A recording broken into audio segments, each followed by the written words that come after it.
ఇంకోటి నిలబెట్టినా మరి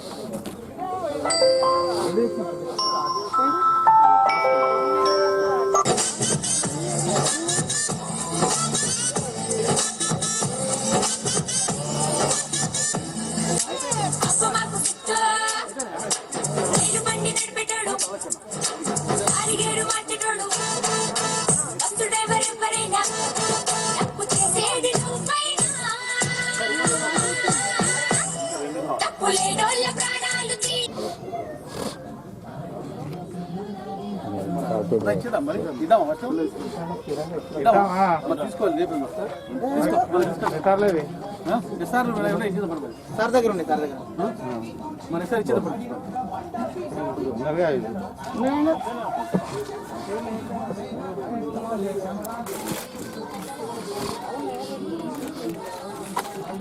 ఇట్లా బాగా హలో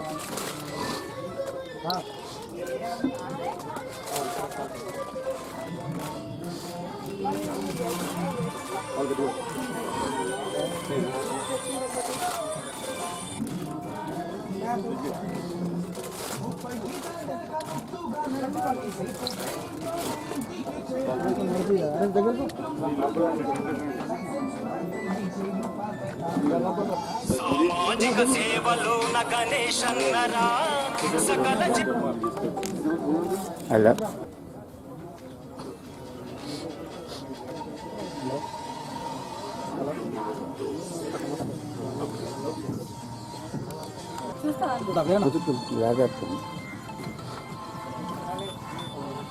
అలాగే బ్యాగులు ఇచ్చుకోలేదు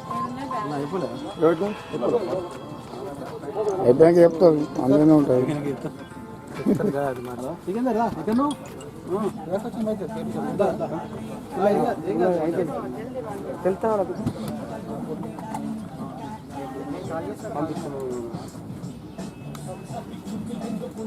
ఈసారి గడ గడ గడ గడ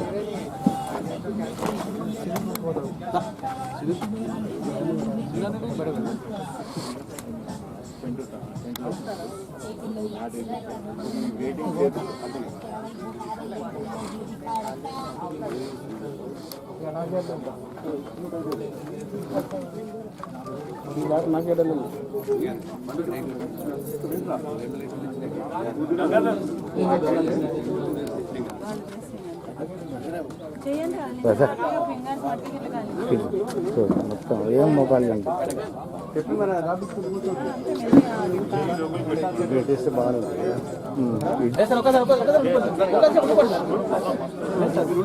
ఇంకో 2 అరేంజ్మెంట్స్ కావాలి సార్ బయలుదేరి అయిపోతుంది సార్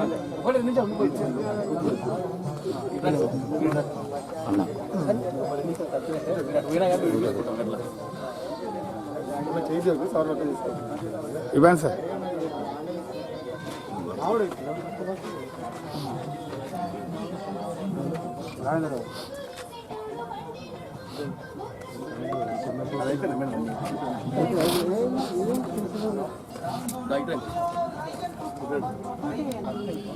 ఫస్ట్ మేమే కొంచెం ఆగిద్దాం కూర్చోండి బెస్ట్ ఆఫ్ లక్ చేయి మాత్రం ఇట్లా పట్టుకోండి చేయి తీయద్దు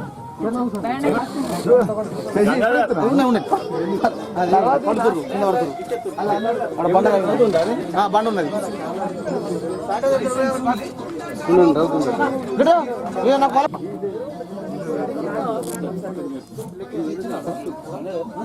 అది హార్ట్కి ఎఫెక్ట్ పడుతుంది చెప్పకుండా మనం ఏం చేయలేం కానీ చెప్తే మాత్రం మీకు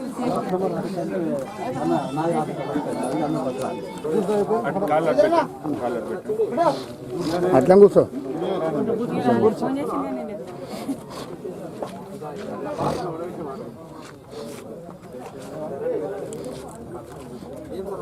ఇక్కడ ఉన్నాయి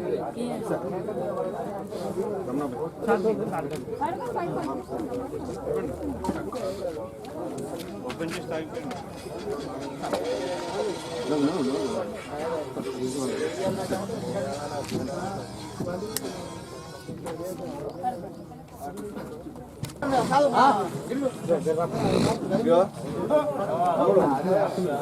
रिपोर्टर गिरीश है ना रिपोर्टर साहब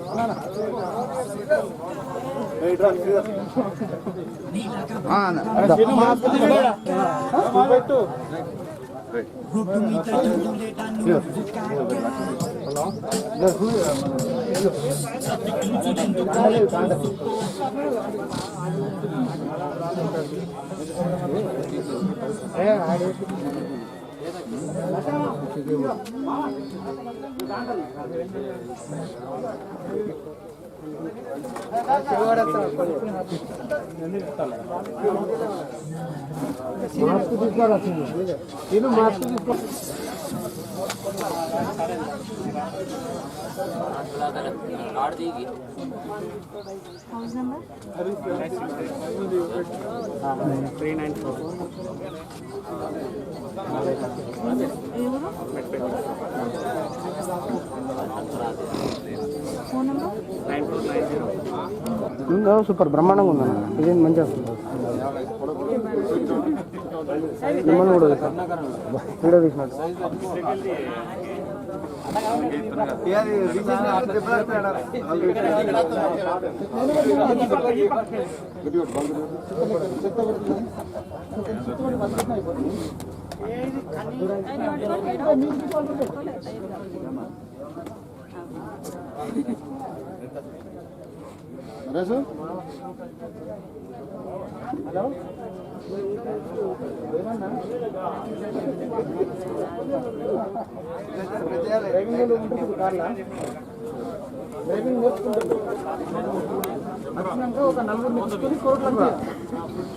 ఒక నలుగురు చేయాలా ఇస్తారేమో ఇక కలెక్టర్ వస్తారు సార్లు అందరూ ఉంటారు చెప్పి తీసుకురా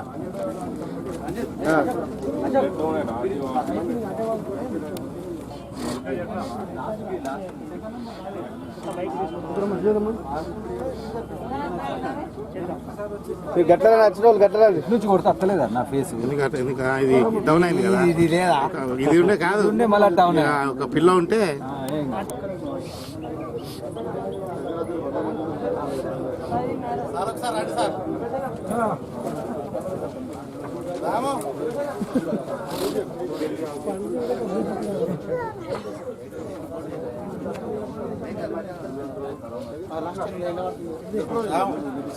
రాము వేనన్నా పోతుంది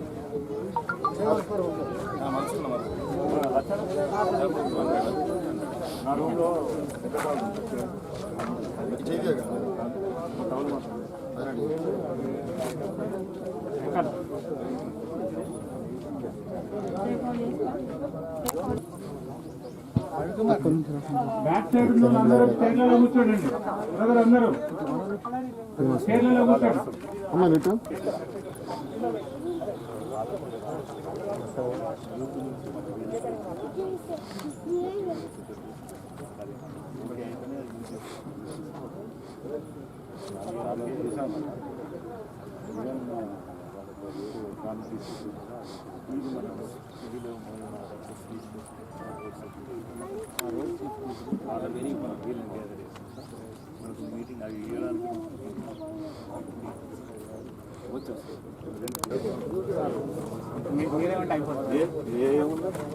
ఎంత లీటర్ ఇచ్చినా 2 లీటర్స్ ఇస్తే సార్ అది ఇవ్వండి సార్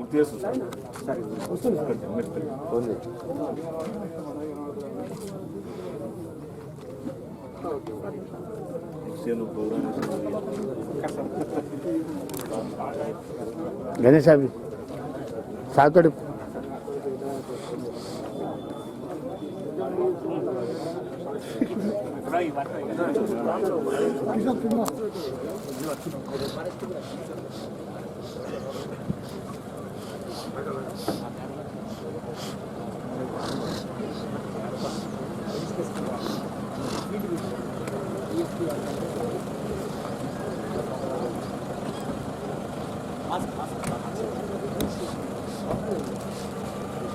ఇది కూడా అమ్మ ఇది కూడా పట్టుకున్నాను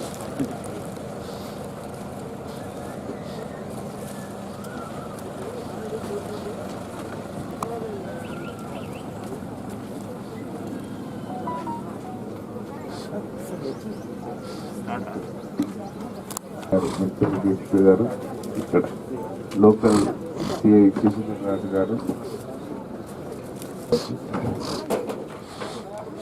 ఇప్పుడు వంశీ గారు కలెక్టర్ గారికి బొకేను అందించాల్సిందిగా విజ్ఞప్తి చేస్తున్నారు.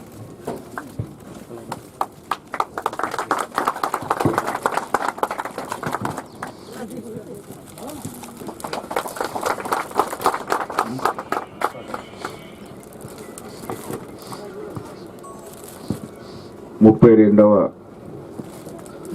జాతీయ భద్రతా వారోత్సవాలను పురస్కరించుకొని ముఖ్య అతిథులుగా విచ్చేసిన గౌరవ కలెక్టర్ గారికి డిఎం గారు వేదికపైకి రావాల్సిందిగా కోరుచున్నాం.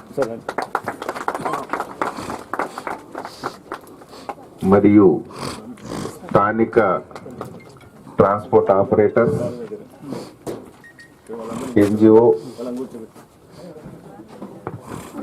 Lions club and red cross పత్రికలు,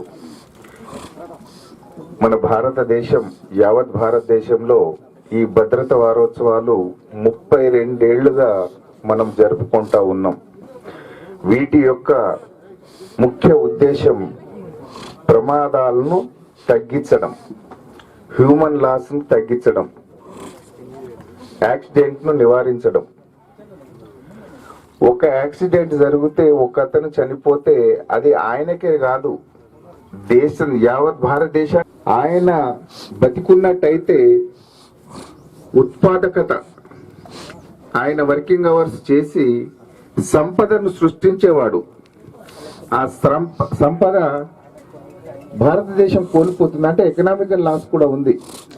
జస్ట్ మనిషి చనిపోయాడు అని అన్నట్టే కాదు, చనిపోతే వాళ్ళ పిల్లల చదువులు డిస్టర్బ్ అవుతుంది, వాళ్ళ రిలేటివ్స్ డిస్టర్బ్ అవుతారు, హాస్పిటల్ బిల్స్ పే చేయడానికి ఉన్న ఆస్తులు తెగ నమ్ముకుంటారు. ఒకటి కాదు, దీనివల్ల గందరగోళ పరిస్థితి, అయోమయ పరిస్థితి ఏర్పడతా ఉంది. అది తగ్గించడానికి మరి భారతదేశ ప్రభుత్వం వారు చేస్తున్నారు, రాష్ట్ర ప్రభుత్వం చేస్తూ, ఎన్జిఓ చేస్తుంది. కానీ అది ప్రజల భాగస్వామ్యం లేకపోతే ఎప్పుడూ రిజల్ట్ రాదు. అందుకనే భారతదేశం మొత్తంగా ప్రభుత్వ యంత్రాంగం దీని మీద ఫోకస్ పెట్టి ప్రజల్ని చైతన్యపరిచి, అవగాహన పరిచి, ప్రమాదాలు నివారించడానికి తీసుకోవలసిన జాగ్రత్తలను ప్రతి సంవత్సరం బోధిస్తూ ఉంది. మేము చెప్పడం వరకే కానీ ప్రజలు మాత్రం పాటించడానికి ముందుకు రావడం లేదు, దాన్ని ఇంపార్టెన్స్ను గుర్తించట్లేదు. మన జగిత్యాల జిల్లాలో చూసుకున్నట్టయితే యావరేజ్గా చిన్న పెద్ద యాక్సిడెంట్ కలిసి రోజుకు ఒక యాక్సిడెంట్ జరుగుతుంది సార్. ఉన్నది 18 మండలాలే, 15 వరకు డెత్ కేసులు వస్తున్నాయి యావరేజ్గా తీసుకున్నట్టయితే. అవి ఎందుకు జరుగుతున్నాయి మరి? దాంట్లో ఎవరి లోపం ఉంది? బండ్లది వాహన లోపం, మెకానికల్ డిఫెక్ట్ అనేది నిల్లు. మేము యాక్సిడెంట్ జరిగిన తర్వాత మేము వెహికల్ ఇన్స్పెక్షన్ చేస్తాం. పోలీసు వారు మాకు రిక్వెజిషన్ పంపిస్తే మేము ఇన్స్పెక్షన్ చేస్తే ఒక్క బండి కూడా మెకానికల్ ఫెయిల్యూర్స్ తోని లేదు ఇప్పుడు. ఎందుకంటే అంత ఆటోమైజ్డ్. ఇంతకు ముందు మాన్యువల్ బ్రేక్లు అవి ఇవి ఉంటుండే, ఏదో బ్రేక్ ఫెయిల్, చైన్ పోయిందో, ఆయిల్ లీక్, అదో ఇది ఉంటుండే. అవి ఏం తప్పు చేస్తా ఉన్నాం? తాగి నడపడం, హెల్మెట్ పెట్టుకోకపోవడం, ఏది టూ వీలర్ మీద అయితే. కార్లో వెళ్తా ఉంటే సీట్ బెల్ట్ పెట్టుకోకపోవడం. సీటు బెల్ట్ పెడితే మనిషి ఫిక్స్డ్ గా ఉంటాడు, ఎటు కదలడు. అన్ని మేము మా కళ్ళు ఎప్పుడు ఆ కార్లో పోయే వాని మీద, బైక్ రైడర్స్ మీదనే ఉంటాయి, ఏం చేస్తున్నారు ఏంటని. మీరు ఇక్కడికి వచ్చిన వాళ్ళు కూడా దయచేసి వేరేగా అర్థం చేసుకోవద్దు కానీ, అపార్థం చేసుకోవద్దు కానీ, హెల్మెట్ ఎంతమంది ధరించి వచ్చారో మీరు ఆత్మసాక్షిగా గుండె మీద చేసుకొని ఆత్మవిమర్శ చేసుకోవాలని చెప్పి కోరుకుంటున్నాం. ప్రభుత్వం ఎంతకని చేస్తుంది? ఈ జిల్లా మొత్తానికి ఉన్నది 3 ఎంబీఐలు. మరి మన దగ్గర ఉన్నాయి 1,26,000 వాహనాలు ఉన్నాయి. చేయగలుగుతారా? ప్రతి ఒక్కరిని చెక్ చేయగలుగుతారా? పోలీసు డిపార్ట్మెంట్ వాళ్ళు చెక్ చేస్తూ ఉంటే అక్కడ లైన్ 2-3 కిలోమీటర్లు, 5 కిలోమీటర్ల వరకు బండ్లు ఆపుకుంటారు. కానీ మనం తీసుకోవాల్సిన జాగ్రత్తలు ఏంటి? డాక్యుమెంట్లు కరెక్ట్ పెట్టుకోవడం, హెల్మెట్కి ధరించిపోతే మిమ్మల్ని ఆపరు. మేము లేని వాళ్ళనే పక్కకి జరిగే ఇట్లా ఆపాపం అంటాం. అవునా కదా? పోలీసు వాళ్ళు కూడా అంతే. ఉంటే ఎందుకు ఆపుతారు? మరి అది పెట్టుకోవడం అంత బ్రహ్మ విద్యనా? పెద్ద కష్టమా, కాస్ట్లీయా? ఉన్నది 600. అది ISI మార్క్ ఉన్న హెల్మెట్ 600. ఇంకా బ్రాండెడ్ అంటే 800 ఉంటుంది కావచ్చు. మనం సెల్ ఫోన్ కవర్ ఖాళీ దీని మీద ఈ కవరు పెట్టుకోవడానికి 1000 రూపాయలు 1500 ఖర్చు పెడుతూ ఉంటాం. ఏది ఖాళీ సెల్లు మనం వాడేది. మరి మన బతుకునిచ్చే తలని కాపాడుకోవడానికి మనం ఏం చేస్తున్నాం? దానికి ఆ ప్రయారిటీ ఇవ్వట్లేదు. బైక్ రైడర్స్ దాదాపుగా హెడ్ ఇంజూరీతోని మరణించడం జరుగుతుంది. మన సెంటర్ పాయింట్, సెంట్రల్ సర్వర్ అన్నట్టు ఇది. ఇక్కడ నుంచి మొత్తం అన్ని అవయవాలు పనిచేస్తూ ఉంటాయి. ఇది రిపేర్ పర్సెంటేజ్ చాలా తక్కువ.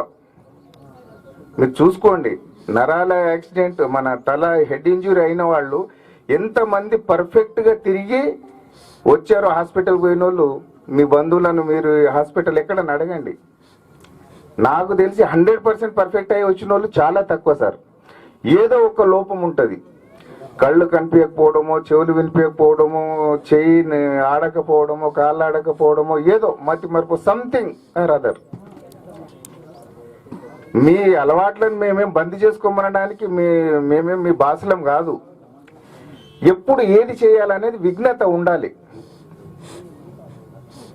అది ఎందుకు మనం పాటించట్లేదు? మామూలుగా కుక్కకి ట్రైనింగ్ ఇస్తే కూడా చెప్పినట్టు వింటుంది. చీమలు లైన్లో పోతూ ఉంటాయి. వాటికంటే దారుణం కాదు కదా మనం? ఎందుకు బాధ్యత రాహిత్యంగా ఉంటున్నాం? మానవ జన్మ అంటే ఊరికే పుట్టేది కాదు, వచ్చేది కాదు. 100,000,000 జీవాలు ఉన్నాయి మన దగ్గర. అవన్నీ రిపీట్ అయిన తర్వాత లాస్ట్కు ఒక జన్మ వస్తుందంట. దీన్ని సార్థకం చేసుకుందాం.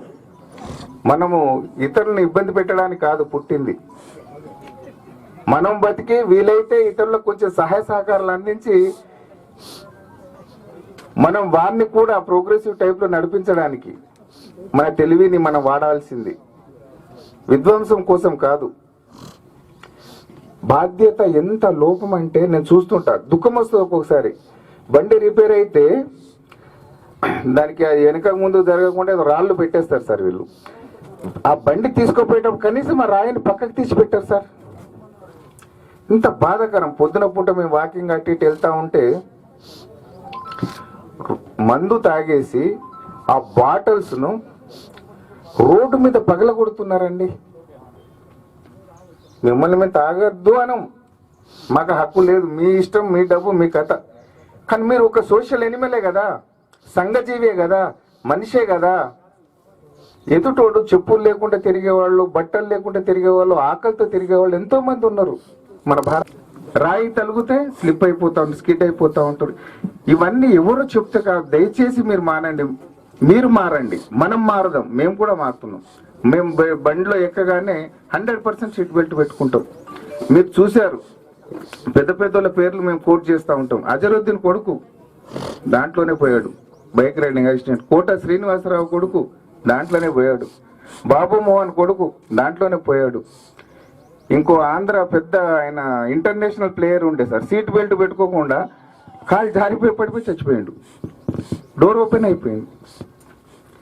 దయచేసి ఈ భద్రతా వారోత్సవాల ముఖ్య ఉద్దేశాలు డిపార్ట్మెంట్ పరంగా కనీసం మా ప్రయత్నం మీరు చేస్తే మీరేమన్నా మారతారేమో అని చెప్పేసి దీని ముఖ్య ఉద్దేశం. ఇప్పుడు ఈరోజు మనం జిల్లా రవాణా శాఖ అధికారి ద్వారా విన్నాం. ఈ రోడ్డు భద్రత కాదు, ఇది కుటుంబ భద్రత. ముఖ్యంగా అందరం గుర్తుపెట్టుకోవాల్సింది, ఇది రోడ్డు భద్రత వేరే వాళ్ళకి సంబంధించింది, ఎవరో రోడ్డు మీద వెళ్లే వాళ్ళ గురించి కాదు. మనందరి కుటుంబాల గురించి, మనందరి కష్టం గురించి, ఎవ్వరు ఏ విధంగా ఇబ్బంది పడకుండా తీసుకునేటటువంటి చర్యలు ఎలా ఉండాలనేది మనందరికీ చెప్పడానికి ఉద్దేశించబడినటువంటి కార్యక్రమం ఇది. ఒక యాక్సిడెంట్ జరిగితే ఆ కుటుంబం పరిస్థితి ఏంటి, ఆ కుటుంబం ఎంత విరవిల్లాడిపోతుంది, ఏ విధంగా ఫ్యామిలీ డిసింటిగ్రేట్ అయిపోతుంది అనేది అనేక మందికి ఎక్స్పీరియన్స్ ఉంది దాంట్లో. అయినా ఒక్క 5 నిమిషాలు మనం ఓపిక పట్టలేం. రాత్రి 11, 12 12ంటికైనా ఏ గోదావరి కనుకో జగిత్యాలకో కరీంనగర్కో వెళ్తే అక్కడ దావత్ చేసుకొని భార్య పిల్లల్ని తీసుకొని ఆ మోటార్ సైకిల్ మీద బయలుదేరాల్సిందే. ఇంటి వాళ్ళు చెప్తారు, అరే నాయన వద్దురా పొద్దున పోరా. లేదు, నేను పోవాల్సిందే ఇప్పుడు, ఎందుకంటే రోడ్డు మీద యాక్సిడెంట్ చేసుకోవాలి కాబట్టి నేను పోవాల్సిందే. ఆ కుటుంబం అంతే. రెండు, ఒక చిన్న పని, జగిత్యాల కోరుట్ల నుంచి బయలుదేరి కోరుట్ల ఆర్టీసీ బస్ స్టాండ్ లో బస్ ఎక్కకుండా జగిత్యాల వెళ్తాం బస్ ఎక్కటానికి. వాళ్ళని దించడానికి ఒక టీం వెళ్ళాలా, వచ్చేటప్పుడు ఆ టీంకి యాక్సిడెంట్ కావాలి. రాత్రి 11-12 గంటల ప్రాంతంలో వాతావరణం వాన పడుతుంటది, తుఫాన్ వస్తుంటది, రోడ్డు మీద చెట్లు ఇరిగి పడుతుంటాయి, అయినా చెట్లలోకి మనం బండి తీసుకొని వెళ్ళాలా, యాక్సిడెంట్ చేసుకోవాలి. ఒక్క నిమిషం కూడా మనకి ఓపిక లేదు. ఈ విధంగా అనేక కుటుంబాలు కళ్ళతోటి చూసి చెప్పి చివరికి ఏమనిపిస్తుంది అంటే మా ప్రయాస అంతా వృధా, ఇది ఎవ్వరికి పట్టదు. ఇది నా ఇంటికి యాక్సిడెంట్ అయితే, నా ఒంటికి యాక్సిడెంట్ అయితే తప్ప నాకు దీంతో సంబంధం లేదు. కాకపోతే ఏంటంటే ఒకసారి యాక్సిడెంట్ అయిన తర్వాత సార్ అన్నట్టు ఒక్కసారి యాక్సిడెంట్ అయిన తర్వాత ఆ మనిషి మళ్ళీ పూర్తి స్థాయిలో కోరుకొని తన కుటుంబాన్ని తనని జాగ్రత్తగా కాపాడుకోగలడు, మళ్ళీ సొసైటీలో మామూలు వ్యక్తిగా తిరగగలడు అనటం అది చాలా చాలా కష్టం. ఒకసారి యాక్సిడెంట్ అయింది అంటే, గట్టి యాక్సిడెంట్ అయింది అంటే పర్మనెంట్ డిజబిలిటీ, మెంటల్ డిజబిలిటీ కానివ్వండి, ఫిజికల్ డిజబిలిటీ కానివ్వండి, ఏదొచ్చినా పర్మనెంట్. ఆ కుటుంబం, ఆ భార్య, పిల్లలు జీవితకాలం నరకం చూడాల్సిందే ఆ వ్యక్తితోటి. ఎందుకు మనం దీన్ని ఇన్వైట్ చేస్తున్నాం? చిన్న విషయాన్ని ఎందుకు మనము ఆపలేకపోతున్నాం? నిజామాబాద్ వెళ్ళాలంటే మోటార్ బైక్, కరీంనగర్ వెళ్ళాలంటే మోటార్ బైక్, బస్సులో కూర్చొని ఓపిక లేదు. సరే, కొన్ని ప్రత్యేకమైన పరిస్థితుల్లో, కొంత మెడికల్ ఎమర్జెన్సీలోనూ దేంట్లోనే వెళ్ళినామంటే పర్వాలేదు. ఇక రెండవది నేను ముఖ్యంగా చెప్పదలుచుకుంది, దురదృష్టం ఇక్కడ ఎవరు యూత్ లేరు. ఇక ఈ యూత్ పిల్లలకైతే వెళ్ళాలి అంటే అమ్మా నాన్న మోటార్ సైకిల్ కొనిపెట్టాల్సిన దౌర్భాగ్యపు రోజులు దగ్గర పడ్డాయి. ఇప్పుడు ఇంటర్మీడియట్ కాలేజ్కి వెళ్ళాలరా, నాకు 1,50,000 రూపాయల మోటార్ సైకిల్, మళ్ళీ ఏదో స్కూటీయో లేకపోతే చిన్న వెహికల్ ఇంటి అవసరాల నిమిత్తం కొనిపిస్తే అది సరిపోదు. 1,50,000 రూపాయల బండి కావాల్సిందే. ఈ బండ్ల రేటు కూడా అట్లా పెరుగుతున్నది. ఆ రేటు కూడా మన మూర్ఖత్వాన్ని, మనని ఆసరాగా తీసుకొని వాటిని రేట్లు పెంచుతున్నారు. మార్కెట్లోకి కొత్త వెహికల్స్ వస్తూ ఉన్నాయి. 80 నుంచి 120 కిలోమీటర్ల స్పీడ్ పెరుగుతూ ఉంది. వాటినే మనం కొని వాడటానికి, వాటితోటే చావటానికి సిద్ధపడుతున్నాం. కానీ ఆ బండి నా స్టేటస్కి ఎంతవరకు అవసరం, నేను చదువుకి నేను చేసే పనికి నాకు ఈ మోటార్ సైకిల్ ఎంతవరకు అవసరం అనేటటువంటి ఆలోచన మనకి రావటం లేదు. రెండవది, కమింగ్ టు పేరెంట్స్. ఈ పేరెంట్స్ ఎక్కడో ఒక దగ్గర వెహికల్ చెకింగ్ లో మా ఎస్ఐఓ, సిఐ గారో, మా స్టాఫ్ ఒక బండి పట్టుకుంటే ఆ బండి వెనక 100 ఫోన్లు. దేనికి ఫోను? సార్ బండి నా కొడుకు, ఫలానా వాళ్ళ కొడుకు, ఫలానా కౌన్సిలర్ గారి కొడుకు, మాకు కావాల్సిన వాడు, బండి అర్జెంటుగా వదిలిపెట్టండి. ఏమైతుంది? ఆ బండి నడిపిన అతనిలో ఒక కాన్ఫిడెన్స్ బిల్డప్ అవుతుంది. ఎక్కడ నా బండి పట్టుకున్నా మా అయ్య తీసుకొని వస్తాడు కాబట్టి రాత్రి పగలు అయ్య ఇంటి ముందు బండి పెట్టుకొని పోతే తీసుకొని పోదాం. ఎవరికి అల్టిమేట్ గా జరిగే నష్టం? ఒక కుటుంబంలో 18-20 సంవత్సరాలు పెంచుకున్నటువంటి ఒక కొడుకు యాక్సిడెంట్ చచ్చిపోతే ఆ కుటుంబం పరిస్థితి ఏంటి? ఈ చిన్న విషయం మనం ఎందుకు ఆలోచించాం? మనం ఆలోచించే టైం మనకు లేదు. అడ్డమైన విషయాలకి మనకి టైం ఉంటుంది, కానీ మన సొంత భద్రత గురించి ఆలోచించే టైం మనకి లేదు. కాబట్టి అందరూ కూడా, ఇక్కడ ఉన్నందరూ ఈ మెసేజ్ ఎంతవరకు పోతుంది? ఇంత కష్టపడి గౌరవ కలెక్టర్ గారు జగిత్యాల నుంచి ఇక్కడికి వచ్చి ఇంత ఇబ్బంది పడి పెట్టినటువంటి కార్యక్రమానికి సంబంధించిన మెసేజ్ ఎంతవరకు పోతుంది, ఎంతమందికి పోతుందో అది చేర్చాల్సిన బాధ్యత ఇక్కడ ఉన్న ఎలక్ట్రానిక్ మీడియాకి, ప్రెస్ మీడియాకి ఉంది. దయచేసి దీనికి వైడ్ పబ్లిసిటీ ఇవ్వాల్సిందిగా కోరుతూ, ఆఖరిగా గౌరవనీయులు డిఎం గారు ఇక్కడ ఉన్నారు కాబట్టి, సార్ గత 6 సంవత్సరాలుగా మెట్పల్లి, కోరుట్ల, జగిత్యాలలో ఉన్నా నేను. నాకు ఇక్కడ రోడ్డుకి సంబంధించి మంచి అనుభవం ఉంది. కొండగట్టు యాక్సిడెంట్ దగ్గర నుంచి మొన్న ఈ మధ్యన గుమ్లాపూర్లో ఒక కుటుంబం నాశనం అయిపోయింది. ఒక మనిషిని హైదరాబాద్ బస్ ఎక్కటానికి 6 కలిసి కోరుట్ల నుంచి జగిత్యాల వెళ్ళి, మన కోరుట్లలో బస్ స్టాండ్ ఉంది, నెంబర్ ఆఫ్ బస్సెస్ ఉన్నాయి హైదరాబాద్కి, కానీ మనకు ఓపిక లేదు. జగిత్యాల వెళ్ళాలా. జగిత్యాల వెళ్ళి ఆ మనిషిని ఎక్కించి వస్తూ 6 ఉన్నటువంటి ఒక కారు, మల్లాపూర్కి కోరుట్లకి సంబంధించినటువంటి 2 ఫ్యామిలీలు, 6 ఉన్నటువంటి ఒక కారు గుమ్లాపూర్ క్రాస్ రోడ్ దగ్గర రోడ్డు మీద పెట్టినటువంటి ఒక లారీని వెనక నుంచి కొడితే 6లో నిన్నటితోటి 5 చనిపోయారు. ఆ కుటుంబంలో, ఒక కుటుంబంలో ఆ దుబాయ్ వెళ్ళటానికి బస్ ఎక్కిన భర్త తప్ప ఇంకా ఎవ్వరు లేరు. 2 చిన్నపిల్లలతో సహా చనిపోయారు. ఆ కుటుంబం బాధ తలుచుకుంటే గుండె తరుక్కుపోతా ఉంటుంది. ఇలాంటి విషయాలన్నిటి కూడా 10 మందికి తెలిసే విధంగా ఈ రోడ్ యాక్సిడెంట్స్ కాకుండా కుటుంబాలు నాశనం కాకుండా చూడాల్సిన బాధ్యత మనందరి మీద ఉంది. గౌరవనీయులు డిఎం గారు ఉన్నారు కాబట్టి సార్, నా ఎక్స్పీరియన్స్ తోటి చెప్తా ఉన్నా, ఏదైతే ఆర్టీసీ బస్సు యాక్సిడెంట్ అయితే కనీసం ఆ బస్ని మేము 1 గంట సేపు కూడా పోలీస్ స్టేషన్లో ఉంచాం. మాకు స్టాండింగ్ ఇన్స్ట్రక్షన్స్ ఉన్నాయి.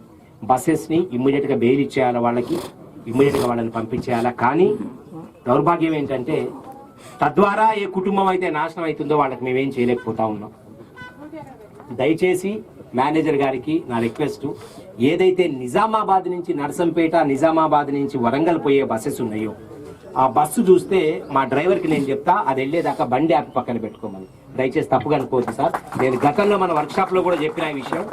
మరి వాళ్ళకి ఏం తొందర వచ్చింది? నిజామాబాద్కి ఏమైనా హెలికాప్టర్ లాగా నిజామాబాద్ నుంచి వరంగల్ వెళ్ళాలనుకుంటున్నారా వాళ్ళు? నెంబర్ ఆఫ్ యాక్సిడెంట్స్ నేను చూపెడతా. ఎస్ఎఫ్ఎస్ స్కూల్ దగ్గర అయినవి, కావేరీ గార్డెన్స్ దగ్గర అయినవి, కోరుట్ల లిమిట్స్ చెప్తా ఉన్నా, మిట్పల్లి ఆరాపేట దగ్గర అయినవి. ఏ బస్సు అయినా అది Nizamabad depot, from Nizamabad to Warangal. ఆ డ్రైవర్లకి నేను పర్సనల్గా వర్క్షాప్లో కూడా చెప్పడం జరిగింది. దయచేసి వీళ్ళ స్పీడ్కి సంబంధించి, వీళ్ళ నెగ్లిజెన్స్కి సంబంధించి ఒకటి ఏదన్నా మీరు 1-2-3 సార్లు కౌన్సిలింగ్ చేస్తే కొన్ని కుటుంబాలు బాగుపడతాయి సార్. అదేవిధంగా ఈ కార్యక్రమాన్ని ఇంత ఘనంగా నిర్వహించి, ఇంత అద్భుతమైన మెసేజ్ని ఇంత గొప్ప గొప్ప అధికారులు ఇక్కడికి వచ్చి మనందరికీ కూడా తెలియజేసినందుకు అందరికీ పేరు పేరున ధన్యవాదాలు తెలియజేస్తూ, ఐ విష్ పర్పస్ఫుల్లీ డిజైన్ చేసిరు వాటిని. ఇప్పుడు మనం బైక్ను సార్ అన్నట్టుగా ఇక్కడ నుంచి నిజామాబాద్ బైక్ పోతుందండి. బైక్ అనేది లోపల మార్కెట్లో ఎక్కడన్నా చిన్న ఆఫీస్ పోయి రావడానికి బైక్ డిజైన్ చేసిండు. దాని మీద 10 నుంచి 20 కిలోమీటర్ల వరకు ట్రావెల్ చేయడానికి. అది ఎందుకంటే నడుము నొప్పి రాకుండా మన బాడీని బట్టి, వర్కింగ్ కండిషన్ బట్టి, రోడ్డు దాన్ని బట్టి డిజైన్ చేస్తారు వెహికల్. 20-30 కిలోమీటర్ల కంటే ఎక్కువ తిరగొద్దు, కానీ 100 కిలోమీటర్లు పోతుంది. ఆటో ఉంది, ఆటోది రేడియస్ ఎంత? 60 కిలోమీటర్ల రేడియస్ లోపలనే తిరగాలని మేము పర్మిట్ ఇస్తాం. అది కేవలం బస్ స్టేషన్ నుంచి, రైల్వే స్టేషన్ నుంచి ఇంటికి చేర్చడానికి. కానీ దాన్ని వేసుకొని ఇప్పుడు మనోళ్ళు హైదరాబాద్ పోయి దాంట్లో గూడ్స్ చేసుకొని వస్తున్నారు. అసలు ఆటోలు అనేటివి హైవేల మీద అలౌడ్ కాదు, మోటార్ సైకిల్ అలౌడ్ కాదు, బైపాసుల్లో వెళ్ళాలి. అలా చేస్తున్నాం ఎవరన్నా మనం? తర్వాత ఓవర్టేకింగ్ ఎట్లా చేయాలా మీకు తెలుసు కావచ్చు, కానీ మీరు అట్లా చేయరు. స్పీడ్ లైన్ అని ఉంటుంది. అందరికీ వందనాలు. ఇప్పుడు మీరు చూశారు, డిటిఓ గారు మంచి విషయాలు చెప్పారు, సిఏ గారు చెప్పారు. అన్ని విషయాలు చెప్పిన తర్వాత కూడా ఇంత క్లియర్గా చెప్పిన తర్వాత మళ్ళీ సార్ కలెక్టర్ సార్ మాట్లాడతారు. ఇన్ని చెప్పింది కూడా మనం మారలేదంటే ప్రమాదాలు జరిగినాయి అంటే దానికి అర్థం ఉండదు. ముఖ్యంగా ఈ ప్రమాదాలు జరగటానికి కొన్ని కారణాలు ఉన్నాయి. సార్ చెప్పారు ఆల్రెడీ, మన డిటిఓ సార్ చెప్పారు.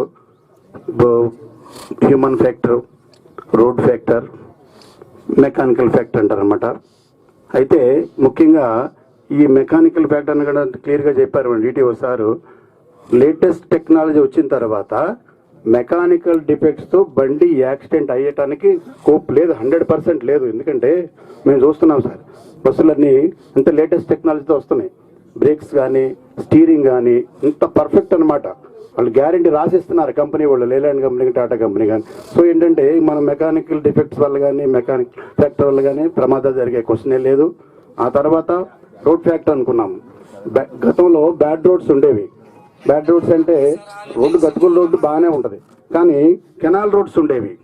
కెనాల్ రోడ్స్ కూడా ఇప్పుడు చాలా ప్రికాషనరీ స్టెప్స్ తీసుకున్నారు. ఆర్ఎన్బి వాళ్ళు కానీ, ఆర్ఎన్బి వారు కానీ, మిగతా డిపార్ట్మెంట్స్. రోడ్స్ కంటే చాలా సంతోషంగా చెప్పడం ఏంటంటే చాలా హ్యాపీగా ఉన్నాను నేను. ఇన్ని రోడ్స్ ఎంత బాగున్నాయంటే చాలా డిపోలు తిరిగాను నేను. ఎంత బ్యాడ్ రోడ్స్ ఎక్కువ ఉండేవి, ఇక్కడికి వచ్చేసరికి ఎంత మంచి రోడ్స్ అంటే ఈవెన్ పల్లెటూరు వెళ్ళినా సరే డబుల్ రోడ్ ఉంటుంది, బ్లాక్ టాప్, బ్రహ్మాండమైన రోడ్స్ అనమాట. అంత రోడ్ కండిషన్ అంత మెరుగుపడింది. కాబట్టి ఈ రోడ్ కండిషన్ వల్ల కూడా ప్రమాదాలు జరిగే పరిస్థితి లేదు, జరగవు. కాకపోతే ఏంటంటే ఇప్పుడు మన సార్ చెప్పినట్టు మానవ తప్పిదం అనమాట, హ్యూమన్ ఫ్యాక్టర్. అక్కడ వచ్చేప్పటికి మన గురించే ఈ యాక్సిడెంట్లన్నీ అవుతున్నాయని చెప్పాలి. ఎందుకంటే ఆగున్న ఒక లారీ కూడా ఎవరో ఆగున్న బండిని ఏదో పని చేసుకుంటుంటాడు, దాన్ని నిల్లు గుద్దేస్తాము. తర్వాత ఏదో కొంపలంటూ పోయినట్టు స్పీడ్కి వెళ్ళిపోవాలని చెప్పి ఓవర్టేక్ చేస్తాము. ఎందుకు అంత అవసరం ఏమొచ్చింది? మామూలుగా వెళ్ళొచ్చు కదా, అది వెళ్ళము. తర్వాత సెల్ ఫోన్ డ్రైవింగ్, భయంకరమైనటువంటి తప్పిదం ఏంటంటే cell phone driving. Cell phone చేస్తూ మోటార్ సైకిల్ తోలుతుంటాడు, బస్సులు మన ఈ ఆటోలు అవి తోలుతుంటారు, కార్లు తోలుతుంటారు, దానివల్ల కూడాను. తర్వాత ఇంకో భయంకరమైనటువంటి తప్పిదం ఏంటంటే ఇంటాక్సికేషన్, మద్యం సేవించి తోలుతారు, తప్పుది. ఇప్పుడు సార్ చెప్పారు, ఇప్పుడు ఒక యాక్సిడెంట్ అయితే ప్రాణం పోతే అది తీసుకురాగలమా? తీసుకురాలేము. ప్రాణం అనేది ఎంతో భగవంతుడు ఇచ్చినటువంటి వరం అన్నమాట.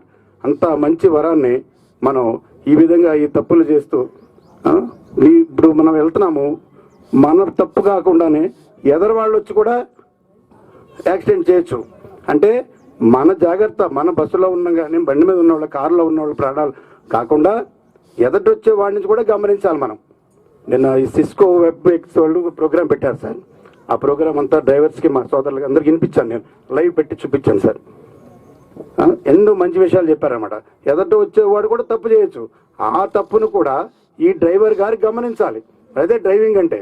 ఇప్పుడు కష్టమైన ఉద్యోగాల్లో కష్టమైనటువంటి జాబ్ ఏంటంటే డ్రైవింగ్ అనేది. బస్సు డ్రైవర్ కావచ్చు, విమానం డ్రైవర్ కావచ్చు, రైలు డ్రైవర్ కావచ్చు, motor cycle driver, car, anything. అంత జాగ్రత్తగా ఉండాలన్నమాట. ఈ సెల్ ఫోన్ డ్రైవింగ్ విషయం, వీటి విషయాల్లో జాగ్రత్తగా ఉండాలి, ప్రమాదాలు తగ్గించాలి. ఎంత నష్టం ఒక కుటుంబం సంపాదించిన వ్యక్తి పోతే వాళ్ళందరూ రోడ్డు మీద పడతారు. ఎంత దయనీయమైన పరిస్థితులు వస్తాయి కాబట్టి సార్, ఈ సందర్భంగా ఆర్టీసీలో సార్ డ్రైవర్లకు ప్రతిరోజు గేట్ మీటింగ్ పెట్టి అన్ని విషయాలు చెప్తున్నాం సార్. ఆర్టీసీ డ్రైవర్స్ అందరూ కూడా ఎర్లీ మార్నింగ్ గేట్ మీటింగ్ పెట్టి డ్రైవర్లు మొబిలైజ్ చేసి ఈ యొక్క ప్రికాషన్ స్టెప్స్ అన్ని చెప్తున్నాం సార్. ఈ సందర్భం మిట్పల్లి డిఎం గారు సార్ ఓ మాట్లాడతారా? రండి, 2 నిమిషాలు.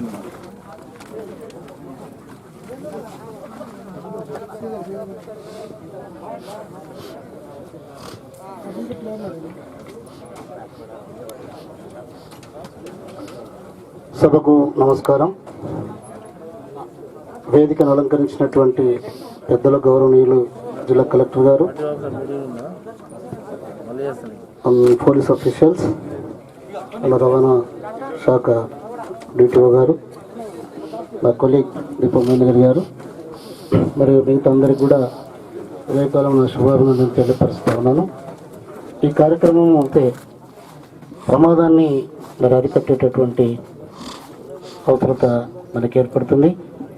ప్రమాదంలో కోల్పోయినటువంటి కుటుంబాలు, ఆ కుటుంబాలు మరి పడుతున్నటువంటి వేదన, బాధ అది వర్ణాతీతం ఉంటుంది. ప్రాక్టికల్గా మనం ఎన్నో చూసాము, ఎంతోమందిని. అయితే ఇక్కడ మనం గమనించవలసింది ఏంటంటే ముఖ్యంగా ఒక 2 పాయింట్లు, మిగతా అన్నీ అందరూ చెప్పారు. నేను చెప్పింది ఏంటంటే ప్రతి డ్రైవర్కి రోడ్ సెన్స్ అనేది కంపల్సరీ ఉండాలి. ఒక రోడ్లో మనం ప్రయాణం చేస్తున్నప్పుడు రోడ్ సైన్స్ ఉంటాయి. ఆ రోడ్ సైన్స్ మీద అవగాహన ఉండి ఎక్కడ మూలం మలుపు ఉంది, ఎక్కడ కలవట్టు ఉంది, ఎక్కడ మరి ఓవర్టేక్ చేయొచ్చు, ఎక్కడ ఎంత స్పీడ్ ఉంది, ఆ స్పీడ్ని మెయింటైన్ చేస్తే ఈ ప్రమాదాలు అరికట్టడానికి ఉంటుంది. కారు డ్రైవరే కావచ్చు, మోటార్ సైకిలే కావచ్చు, ఇవే కావచ్చు, మరి బస్సు డ్రైవరే కావచ్చు. మేమైతే మా బస్సు డ్రైవర్కి రోజువారీగా ఈ సేఫ్టీ గురించి ఖచ్చితంగా గేట్ మీటింగ్లు పెట్టి ఖచ్చితంగా మేము వారిని ఎడ్యుకేట్ చేస్తున్నాం సార్. ఖచ్చితంగా ఎక్కడెక్కడ అంటే ఇప్పుడు సపోజ్ మా మెట్టుపల్లి పరిధి ఉంది. ఈ మెట్టుపల్లి పరిధిలో యాక్సిడెంట్ స్పాట్స్ ఎక్కడెక్కడ ఉన్నాయి, ఆ యాక్సిడెంట్ స్పాట్స్లో ఏ విధమైనటువంటి యాక్సిడెంట్స్ ఇంతకుముందు జరిగాయి అనేటువంటిది కూడా అవగాహన మేము కల్పిస్తూ ఉన్నాం వారికి.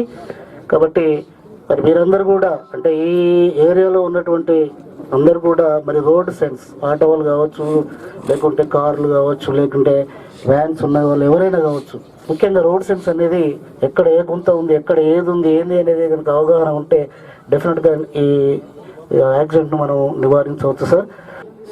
ఈరోజు చేసిన ఈ కార్యక్రమం మనకి అవేర్నెస్ అంటే ఈ రోడ్డు భద్రత ఏ విధంగా మనం పాటించాలి, మరి ఏదైతే మనం ప్రతిరోజు వార్తాపత్రికల్లో, టీవీల్లో, మరి హెడ్లైన్స్లో చూస్తున్నటువంటి పెద్ద పెద్ద ప్రమాదాలని ఏ విధంగా మనం నివారించగలగాలి, మరి వాటి నుంచి ఏ విధంగా అధిగమించబడాలని చెప్పి వారి కార్యక్రమాన్ని పెద్ద మనసుతో మన మీద ప్రేమతో చేయడం జరుగుతుంది. మరి ఈ అధికారులు ఇచ్చిన ప్రతి సూచనని మన తూచా తప్పకుండా పాటించాలి. ఎందుకంటే ఏదైతే ఒక కుటుంబము మన మీద ఆధారపడి ఉంటుందో మరి వాళ్ళను మనము కోల్పోతే, అంటే ఒక కుటుంబ పెద్ద కానీ ఒక కుటుంబంలో ఒక వ్యక్తి కానీ కోల్పోతే ఆ బాధ అనేది ఎంత వర్ణాతీతమో మనందరికీ కూడా తెలుసు. అయినప్పటికీ కూడా మనం రోడ్ ఎక్కినామంటే ఎటువంటి ఆలోచన లేకుండా ఇష్టమైన రీతిగా మరి స్పీడ్గా వెళ్ళడం, మరి అధికారులు చాలా మంది ఇప్పుడు తెలియజేసి మళ్ళీ అది రిపీట్ చేయకుండా మరి మన కుటుంబం మీద మన యొక్క శ్రద్ధ ఉండాలంటే, మనం శ్రద్ధ కనపరచాలంటే, మా కుటుంబం మీద మనకు ప్రేమ ఉంది అంటే మనము ఏదైతే ప్రభుత్వము మరి ఒక సలహాలు సూచనలు చేసిందో వాటిని తూజాపాఠం తప్పకుండా పాటించి ఆ విధంగా చేసినట్టయితేనే మనము నిండురేళ్ళు బ్రతకడానికి అవకాశం. ఎందుకంటే ఈరోజు ఆ మెడికల్ విధానం ఎంత అభివృద్ధి చెందిందంటే 75 సంవత్సరాలు 80 సంవత్సరాల వ్యక్తి కూడా బతికించే విధంగానే ఉంది. కానీ మరి ఎప్పుడు ప్రాణాలు కోల్పోతున్నామంటే మరి ఇటువంటి ప్రమాదవశాత్తు మరణాలు ఎక్కువ సంభవిస్తుంది. అంటే ఇటువంటి విపత్కర పరిస్థితులు, అంటే కరోనా అటువంటి కాకుండా మామూలుగా మనం ఆలోచించినట్టయితే మన జనాలు ఎట్లా ప్రాణాలు ఎక్కువ కోల్పోతున్నారంటే ప్రమాదాలతో. మరి అది నివారించాలంటే మనం అధికారులు ఇచ్చిన సూచన తప్పకుండా పాటించి మన కుటుంబం మీద మన మీద ఏదైతే ఆశలు పెట్టుకున్న వాళ్ళందరి మీద మనం ప్రేమ ప్రదర్శించాలంటే మరి రోడ్డు భద్రత అనేది ముఖ్యమైన విషయం అని చెప్పి ఈ సందర్భంగా తెలియజేస్తూ మరి కోరిక పట్టణంలో మొన్ననే రోడ్ సేఫ్టీ కమిటీ మీటింగ్లో గౌరవ కలెక్టర్ గారు ఒక సూచన చేశారు. దానికి అనుగుణంగా సుప్రీంకోర్టు జడ్జిమెంట్ కూడా వచ్చేసింది. ఒకటి, ఇన్సూరెన్స్ కంపెనీలన్నీ మాకు నష్టం వస్తుంది, వీళ్ళు ఎక్కువ తక్కువ అన్ని వైలేషన్స్ వాళ్ళు చేస్తే డబ్బులు మేము ఎందుకు ఇవ్వాలని చెప్పేసి వాళ్ళు పోతే వాళ్ళకి అనుకూలంగా వచ్చింది. అయితే సారు మొన్నే ఆలోచించారు, ఈ హెల్మెట్ లేకపోతే petrol, no helmet no petrol అనేది చర్య తీసుకోవాలని చెప్పేసి మమ్మల్ని ఆదేశించడం జరిగింది. తదనుగుణంగా అది 8వ తారీఖు నుంచి ఫోర్స్లోకి వస్తుంది. మీరు ఏ పెట్రోల్ పంపుకు పోయినా మీకు హెల్మెట్ లేకపోతే ఎవరు పెట్రోల్ పోసినట్టయితే దానికి పెనాల్టీ వేస్తారు, పంపులు కూడా సీజ్ అయ్యే అవకాశం ఉంటుంది. దాని మీద గౌరవ కలెక్టర్ గారి ఆధ్వర్యంలో పోలీసు వారు, మేము, ఎన్జిఓస్, రెవెన్యూ, పంచాయతీరాజ్ అన్ని డిపార్ట్మెంట్లు సర్ప్రైజ్గా చెక్ చేస్తూ ఉంటారు. దయచేసి పెట్రోల్ యజమానులు కూడా సహకరించాలని మీరు కూడా అర్థం చేసుకొని తప్పకుండా హెల్మెట్ పెట్టుకొని పెట్రోల్ ప్రాసెస్లో మరి ఆ వైరస్ను తీసేశారు. ఈ మీటింగ్ తర్వాత తెలుస్తుంది. ఒక ప్రభుత్వం యంత్రాంగంలో పనిచేసే అధికారులే కాకుండా ప్రతి క్షణం కూడా అధికారులు ప్రజల యొక్క భద్రత గురించి ఆలోచిస్తూ ఉంటారు. దానికి అనుగుణంగా ఎన్నో మీటింగ్లు పెట్టి దీన్ని ఏ రకంగా ప్రజలను భద్రతలో వాళ్ళను జీవించే విధంగా చేయాలనే దానిపైన చాలా చర్యలు తీసుకుంటూ ఉంటారు.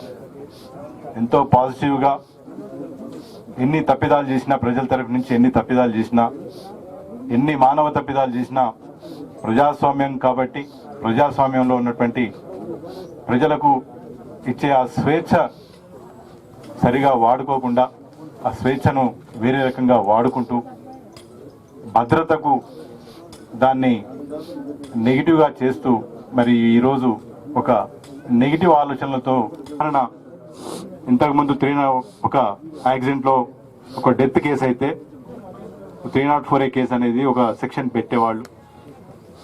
అది ఒక 3 సంవత్సరాలు 2 సంవత్సరాలు శిక్ష ఉండేది. దానికి అది బెయిలబుల్ సెక్షన్ కాబట్టి డ్రైవర్కు బెయిల్ ఇవ్వడము, ఇంతకుముందు రిమాండ్ చేసేది కానీ ఇప్పుడు బెయిల్ ఇచ్చి పంపించేవాడు. కానీ ఈ ప్రమాదాలు జరుగుతున్నటువంటి పరిస్థితులను చూసి ప్రజలు దాన్ని సరిగా అర్థం చేసుకోకుండా విపరీత ధోరణులతో ఆ డ్రైవింగ్ చేసి నష్టాలు కలిగిస్తున్నారు. కాబట్టి సుప్రీంకోర్టు కూడా ఒక ఆలోచనకు వచ్చి ఆ 304Aని 304 Part 2గా చేశారు. ఇక ముందు ఏ డెత్ కేసు అయినా కానీ ఒక మర్డర్ కేసుతో సమానమని సుప్రీంకోర్టు ఒక ఆలోచన చేసి ఇక ముందు నుంచి అంటే ఈ రోజు నుంచే, ఇప్పటి నుంచే ఒక డెత్ కేసు అయితే ఖచ్చితంగా దాంట్లో 304 Part 2 10 సంవత్సరాలు నుంచి యావజ్జీవ కారాగార శిక్ష వరకు పడే ఒక శిక్ష దాన్ని చేశారు. తిరగవలసిన పరిస్థితి. ఇంత చెప్పిన తర్వాత కూడా మనిషి యొక్క నైజం తిన్నామా, పన్నామా, లేసామా, ఇదే ఉంటుంది. ఇక్కడి నుంచి ఇంత చెప్పిన తర్వాత కూడా దులుపుకొని బయటికి వెళ్ళిపోతారు. జస్ట్ ఒక రెండు నిమిషాలు కూడా పట్టదు, దులుపుకొని వెళ్ళిపోతూ ఉంటాం. రవాణా శాఖ అధికారిగా చెప్పిన విధంగా ఇప్పటికీ 32వ ఇది జాతీయ భద్రతా దినోత్సవం చేసుకుంటా ఉన్నాం. అయినా మార్పు చాలా తక్కువ శాతంలో కనబడతా ఉంది. ఈ యాక్సిడెంట్స్ కేసెస్ మేము పరిశీలిస్తే నిజంగా హృదయ విదారకంగా ఉంటాయి యాక్సిడెంట్స్. మా దగ్గర నమోదయ్యే ప్రతి ఎఫ్ఐఆర్, ప్రతి కాగితం తెరిచి చూస్తే కుటుంబాల యొక్క విషాదం మొత్తం నిండి ఉంటుంది. దాని ప్రతి పేపర్లో విషాదం నిండి ఉంటుంది. వాల్యూమ్స్ ఆఫ్ వాల్యూమ్స్ ఉన్నాయి మా దగ్గర. 1,26,000 వాహనాలకు గత సంవత్సరం మేము ఇప్పటి వరకు 3,26,000 చలాన్లు వేసాం. మేము 3,26,000 అంటే సగటున చూస్తే ఒక్కొక్క వెహికల్కు 3 సార్లు పడ్డట్లు లెక్క. మనం ఎన్ని తప్పిదాలు చేస్తున్నామో కొంచెం ఆలోచన చేయాలి. మీ కుటుంబమే కాకుండా మీరు రోడ్ ఎక్కారంటే మీరు ఎన్ని కిలోమీటర్లు ప్రయాణం చేస్తూ ఉన్నారు, ఆ ఎన్ని కిలోమీటర్లకు మీకు ఎన్ని వాహనాలు ఎదురొస్తూ ఉంటాయి, మీరు ఎన్ని వెహికల్స్ దాటిపోవాలి. ఒక ఆర్టీసీ బస్సులో కనీసం ఒక 40 మంది ఉంటారు. మనం చూస్తే ఆ చిత్రపటం కనబడతా ఉంటుంది మన రోడ్డు మీద. ఎవరికి ఏవో పనులు, ఎవరు స్పీడ్గా వెళ్ళిపోతూ ఉంటారు, ఎవరి పనులలో వాళ్ళు పోతూ ఉంటారు. పోవద్దని అనడమే లేదు. భద్రత అనేది చాలా ఇంపార్టెంట్. మనం జీవించుంటేనే మన కుటుంబాన్ని మనం సాధించుకోవచ్చు, మన పిల్లల్ని మనం సరిగా చూసుకోవచ్చు, వాళ్ళని సరిగా చదివించవచ్చు, ఒక సిటిజన్ని మనం మన పిల్లవాళ్ళని తయారు చేసుకోవచ్చు. మనమే సరిగా లేకుండా మనమే బాగా తాగి ఇష్టం వచ్చినట్టు తిని హెల్త్ మీద ఎలాంటి సోయి లేకుండా ఇష్టం వచ్చినట్టు మనం ప్రవర్తన చేస్తే మన పిల్లలు కూడా అదే రకంగా మనల్ని చూసి ఎదుగుతారు. వారు ఎందుకు చదువుతాడో, నా తండ్రి బాగా చదివి వస్తున్నాడంటే తాగితే బాగా హీరోయిజం చేయొచ్చు అనేది వానికి ఒక ఇంప్రెషన్ పడుతుంది. ఇంట్లో ఎప్పుడు భార్యాభర్తలు గొడవ చేసుకుంటా ఉంటే పిల్లలు కూడా అదే అలవాటు పడతారు. ఇదే జీవితం కావచ్చు అని చెప్పేసి ఎదిగిన తర్వాత వాళ్ళు కూడా ఇండిసిప్లిన్ అట్లనే తయారవుతారు. కాబట్టి కుటుంబం నుంచే మొదలు కావాలి. ఇది ఏ పనైనా కానీ, భద్రత కానీ, ఇంకా ఏదైనా కానీ, క్రమశిక్షణ కానీ కుటుంబం నుంచే స్టార్ట్ కావాలి.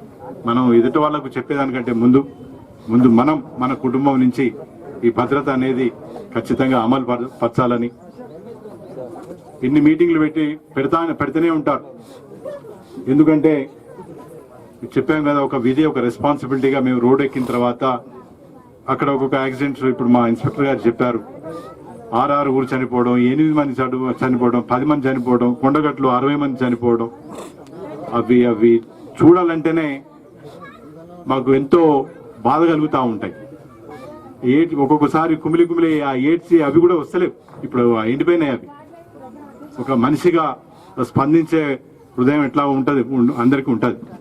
కానీ చిన్న పిల్లలు చూస్తూ ఉంటే ఆ చిద్రమైన మెదడు, లివరు ఎక్కడెక్కడ కనబడతా ఉంటే ఒక రకమైనటువంటి జుగుస్పు కలుగుతూ ఉంటుంది.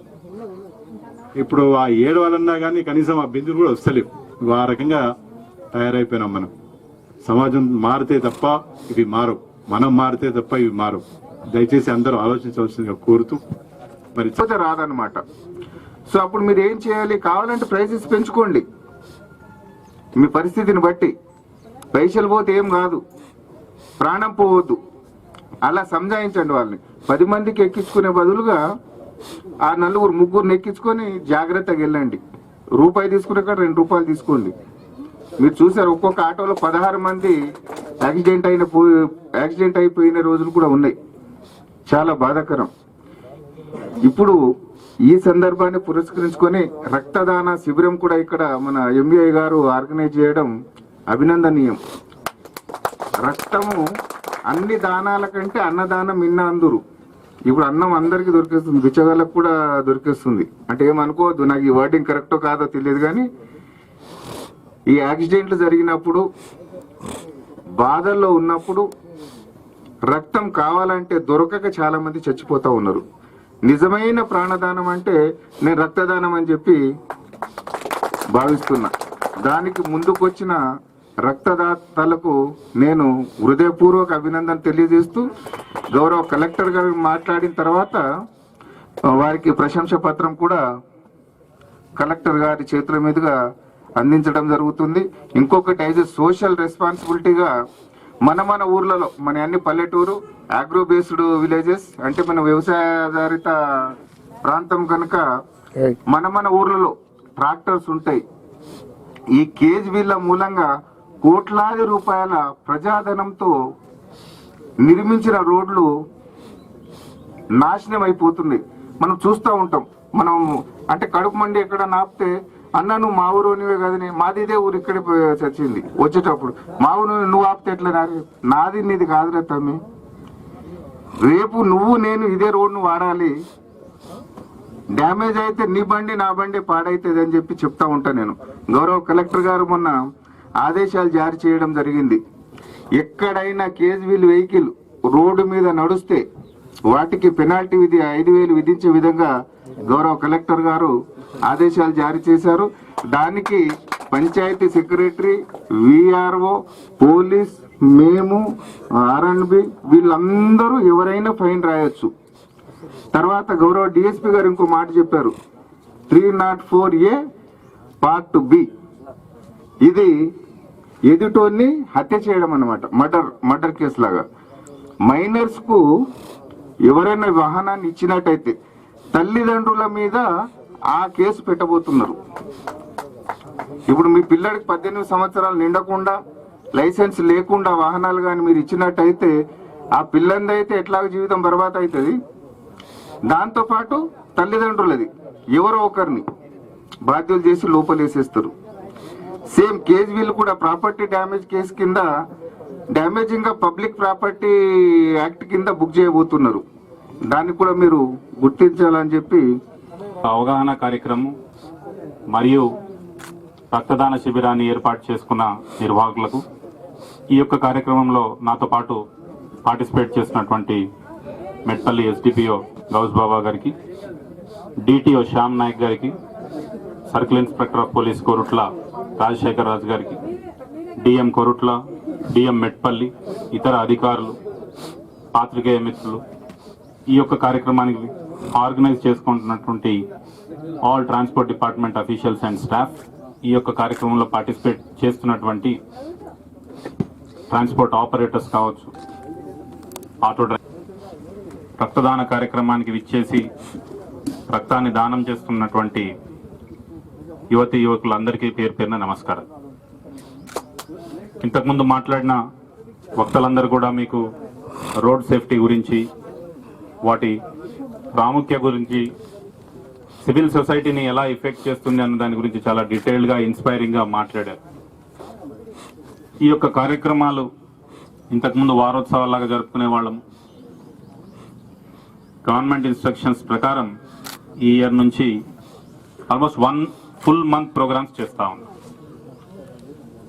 ఇందులో భాగంగా మీటింగ్స్ కండక్ట్ చేయడము, ఆఫీసర్స్కి ఇన్స్ట్రక్షన్స్ ఇవ్వడము, అవేర్నెస్ క్యాంప్స్ పెట్టడము, బయట పబ్లిక్తో మాట్లాడడము, ఈ అవేర్నెస్ వెహికల్స్ని గ్రామాన తిప్పుతూ రోడ్ సేఫ్టీ గురించి, మనం పాటించాల్సిన చర్యల గురించి వివరిస్తూ, ఏదైతే మనం డీవియేట్ చేస్తామో, వైలేట్ చేస్తామో దానికి ఉండే శిక్షల గురించి ఇవన్నీ కూడా అటు పోలీస్ వాళ్ళు, ఇటు ట్రాన్స్పోర్ట్ డిపార్ట్మెంట్ వాళ్ళు, మిగతా స్టేక్ హోల్డర్స్ అందరూ కూడా కండక్ట్ చేస్తూ ఉన్నారు. ఇట్లాంటి ప్రోగ్రామ్స్ పెట్టుకున్నప్పుడు మాత్రమే అని కాకుండా ఎప్పటికప్పుడు రెగ్యులేటరీ డిపార్ట్మెంట్స్ అయినటువంటి ట్రాన్స్పోర్ట్ డిపార్ట్మెంట్ కావచ్చు, పోలీస్ డిపార్ట్మెంట్ కావచ్చు, సందర్భం వచ్చినప్పుడల్లా ఈ వైలేషన్స్ గురించి, వీటి వల్ల అయ్యే కాన్సిక్వెన్సెస్ గురించి, రోడ్ సేఫ్టీ గురించి అవేర్నెస్ క్రియేట్ చేయాలని, అలానే డిఫరెంట్ ఆర్గనైజేషన్స్ ఉన్నాయి ఇక్కడ, పబ్లిక్ ట్రాన్స్పోర్ట్ డిపార్ట్మెంట్ వాళ్ళు ఉన్నారు, వాళ్ళు కూడా వాళ్ళ డ్రైవర్స్కు వెహికల్ డ్రైవింగ్ మీద, వాళ్ళ మెకానికల్ స్టాఫ్ని వెహికల్ మెయింటెనెన్స్ మీద కార్యక్రమాలు చేపడుతున్నాయి. ఇప్పుడున్న ప్రపంచంలో పోటీ అన్నది సర్వసాధారణం అయిపోయింది. ఆ పోటీ జీవితంలో ఎదగడానికి ఉపయోగించాలి కానీ రోడ్ల మీద ఓవర్టేక్ చేయడంలోనో ఓవర్ స్పీడ్లో పోవడానికి ఆ పోటీ అన్నది చూపించకూడదు. చాలా యాక్సిడెంట్స్లో యూత్ చనిపోవడము లేదా పర్మనెంట్ లాస్ ఆఫ్ లిమ్స్ జరగడము ఇవన్నీ చూస్తూ ఉన్నాం. వీళ్ళందరికీ ఎక్కువ అవేర్నెస్, ఫోకస్డ్ అవేర్నెస్ క్రియేట్ చేయాలని, ఎవరైతే వైలేట్ చేస్తారో వాళ్ళ ముక్కులు కావచ్చు, వాళ్ళకి దీని పరిస్థితి చెబుతూ ఎవరైతే వైలేటర్ ఉన్నారో వాళ్ళ మీద స్ట్రిక్ట్గా ఎన్ఫోర్స్ చేయాలి. అందుకనే కొన్ని డిపార్ట్మెంట్స్, ఎన్ఫోర్స్మెంట్ డిపార్ట్మెంట్స్ని అందుకే పెట్టినారు. ఆ భయం అన్నది ఉండాలి. వైలేట్ చేస్తే ఇది తప్పు, ఈ పెనాల్టీ అనో లేకపోతే ఈ జైలు శిక్షనో ఉంటుంది అన్నది, that message should go across. Drivers కావచ్చు, వెహికల్స్ యూజర్స్ కావచ్చు, లేదా ఎవరికైనా కావచ్చు. ఎందుకనంటే ఇది మనం మాత్రమే పార్టిసిపేట్ చేస్తే లేదా పాటిస్తే యాక్సిడెంట్స్ తగ్గే అవకాశాలు ఉండవు. ఎదుటి వాళ్ళు కూడా మనలాగానే పాటిస్తేనే ఈ యాక్సిడెంట్స్ తగ్గుతాయి లేదా యాక్సిడెంట్స్ లేకుండా జరుగుతాయి. ఇంతకుముందు డిటిఓ గారు అందరు ఆఫీసర్స్ చెప్పారు. స్టాటిస్టిక్స్ ప్రకారం కూడా ప్రతి year at least 10% of reduction in the road accidents అన్నది మెయిన్ మోటో తోటి ఈ కార్యక్రమాలు టేకప్ చేస్తా ఉన్నాం. ఇక్కడ చాలా భారీ సంఖ్యలో ఈ స్టేక్ హోల్డర్స్ అందరూ వచ్చారు. వీళ్ళందరినీ ఇన్వైట్ చేసినందుకు ఆ నిర్వాహకులకు ముఖ్యంగా శుభాకాంక్షలు, ధన్యవాదాలు తెలుపుతున్నాను. ఎందుకంటే వీళ్ళ ద్వారా ఇంకా చాలా మందికి మెసేజ్ పోతుంది. అలానే ప్రెస్ మిత్రులు కూడా ఉన్నారు కాబట్టి మీ ద్వారా ఈ మెసేజ్ అన్ని చోట్లకు వెళ్ళాలి. స్ట్రిక్ట్గా ఇంప్లిమెంట్ చేస్తారు రూల్స్ అన్నది అందరికీ తెలియాలి. ఇంతకుముందు డిటిఓ గారు చెప్పినట్టు 8th వరకు అని ఎందుకు టైం ఇచ్చామంటే ఒక 1 వీక్ ఇమీడియట్గా మనం నో హెల్మెట్, నో పెట్రోల్ లేదా కేజ్ వీల్స్ రోడ్స్ మీదకి వస్తే ఇమీడియట్గా పెనాల్టీ వేస్తాము అని అంటే కొంత పబ్లిక్ ఇబ్బంది అవుతుందన్న ఉద్దేశంతో ఒక 1 వీక్ టైం ఇచ్చి ఆ 1 వీక్ తర్వాత ఇంప్లిమెంట్ చేయబోతామన్నాం. And it will be implemented 100%. ఇంకో ఇన్స్ట్రక్షన్స్ కూడా ఏమని ఇచ్చినాము అని అంటే, ఎవరన్నా కానీ బైక్ రైడర్ ఆ పెట్రోల్ పంప్ వాళ్ళతోటో ఆర్గ్యుమెంట్స్ చేసి మీరు ఎందుకు పెట్రోల్ పోయారు లేదా ఇంకేదైనా ఆర్గ్యుమెంట్స్ ఉంటే you please record them and send to us. You will take action on those bike riders. Similarly ఒక పెట్రోల్ బంక్ లోనే ఇది ఫాలో అయ్యి మిగతా పెట్రోల్ బంక్ లో ఫాలో అవ్వకపోతే we're ready to seize those petrol bunks. ఎందుకంటే ఇదంతా కూడా లా ఎన్ఫోర్స్ చేయాలన్న దానికంటే కూడా పబ్లిక్ సేఫ్టీని దృష్టిలో పెట్టుకొని తీసుకోబోయే చర్యలు మాత్రమే. ఇదంతా ఎవరి కోసము? మన కోసమే. గవర్నమెంట్ లేదా డిపార్ట్మెంట్ ఏదో రెగ్యులేట్ చేస్తుంది, గట్టిగా ఉంది అన్నది కాదు. Ultimately it is for the public. ప్రాపర్గా ఈ హెల్మెట్స్ కానీ, సీట్ బెల్ట్స్ కానీ, ఇతర రోడ్ సేఫ్టీ మెజర్స్ ని తీసుకోవడము అంతా కూడా పబ్లిక్ కోసం. చాలా ఎగ్జాంపుల్స్ చెప్తా ఉన్నారు. ఒక పర్సన్ ఒక ఫ్యామిలీలో ఎదిగిన కొడుకో కూతురో లేకపోతే ఆ ఫ్యామిలీ హెడ్ చనిపోతే పరిస్థితి ఆ కుటుంబానికి ఎలా ఉంటుంది అన్నది చాలా మంది మీరు చూసుంటారు కూడా. మీ కుటుంబాల్లోనో, మీ బంధువుల్లోనో, మీ ఫ్రెండ్ సర్కిల్లోనో చూసుంటారు. అది మన కుటుంబాలకు కూడా రాకూడదు అని అంటే మనం అందరం కూడా పక్కాగా ఇప్పుడు చెప్పే అంశాలని ప్రాపర్గా పాటిస్తూ మన చుట్టుపక్కల ఉండే వాళ్ళందరికీ కూడా ఇదంతా కూడా మెసేజ్ పోయేటట్టుగా మీరందరూ పాటుపడతారని,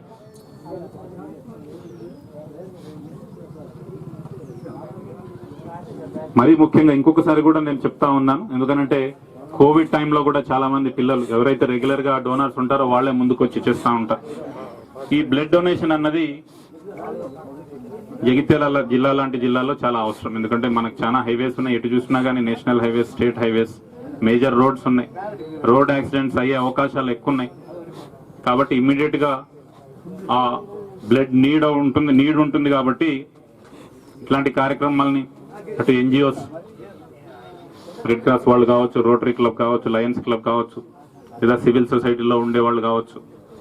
ఇట్లాంటి కార్యక్రమాలు ఎక్కువ టేకప్ చేసి ఈ బ్లడ్ని, రిజర్వ్ బ్లడ్ని ఎక్కువ క్వాంటిటీలో ఉంచాలని కోరుకుంటూ ఈ యొక్క కార్యక్రమం, మంచి కార్యక్రమంలో నేను పార్టిసిపేట్ చేసేటట్టుగా నన్ను ఇన్వైట్ చేసిన నిర్వాహకులకు ధన్యవాదాలు తెలుపుతూ ముగిస్తాను.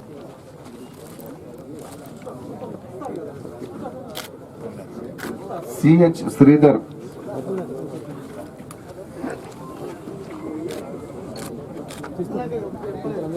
వేముల గంగాధర్,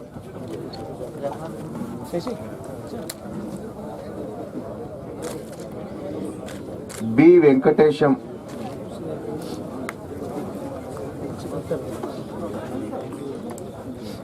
ఎస్ కర్ణాకర్,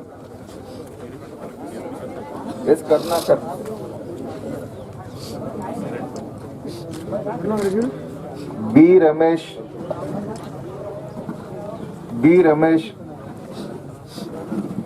ఎం Sudhakar,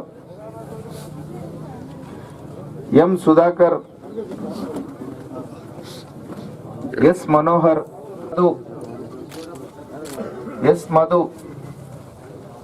Madhu, MD Umar,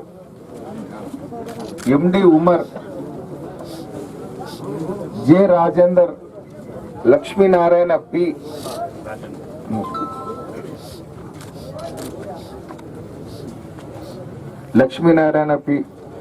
C Jagadish,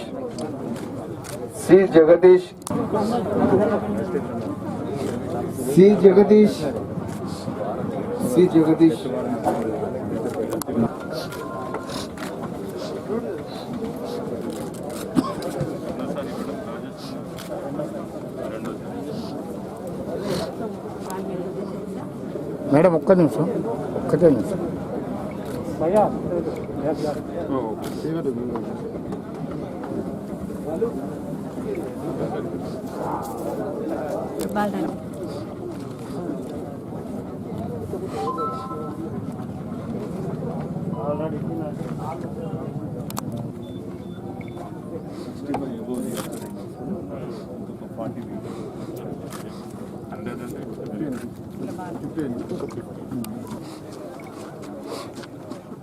last time ఎప్పుడు ఇచ్చినారు అందాజ కొంచెం చేతులు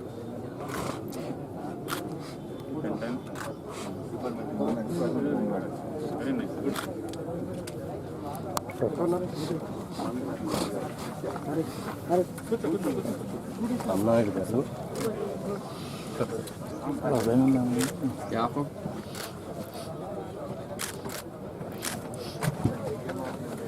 ఇది మన కెమెరా